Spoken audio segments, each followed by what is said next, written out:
Vernonia gigantea, or giant ironweed. This plant can get up to 12 feet tall, but usually you're going to find around 3 to 5 foot tall, often growing in open sunny fields. This plant is one of about a dozen native ironweed species native to eastern and central North America and Canada. Butterflies, bees, pollinators love this thing. It provides some much needed late season nectar. It blooms from late summer into fall.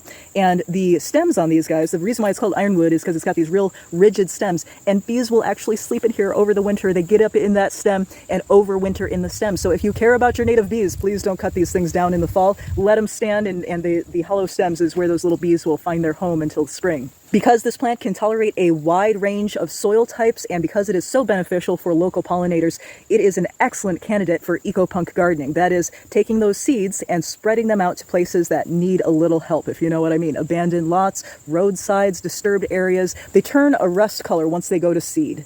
And then you can just pull those little tufts out.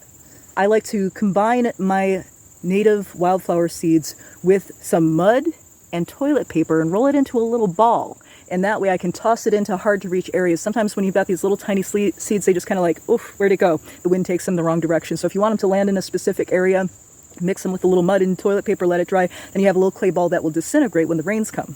This is what I call a seed bomb, and it's one of many ways to rewild your local environments. This plant does have traditional medicinal uses, and I could find nothing in modern scientific studies to back up those traditional medicinal uses. Not surprising. There's a lot of herbal medicinal plants that have been used for a very long time that they just don't have studies on, because there's no money in studying plants that have medicinal value that you can just go out and harvest for free. So why would they study that? Where's the money at, right? I would feel personally okay with experimenting with the medicinal uses of this plant if I was so inclined. However, my primary interest in this plant is spreading its beauty and helping out our local ecosystem and our native pollinators. When you go to spread seeds, be careful buying the wildflower mixes. Even if they say native wildflowers on them, they often do include invasive species. Don't spread them if it has non-native seeds. This one, really excellent candidate for getting those seeds and spreading when you can.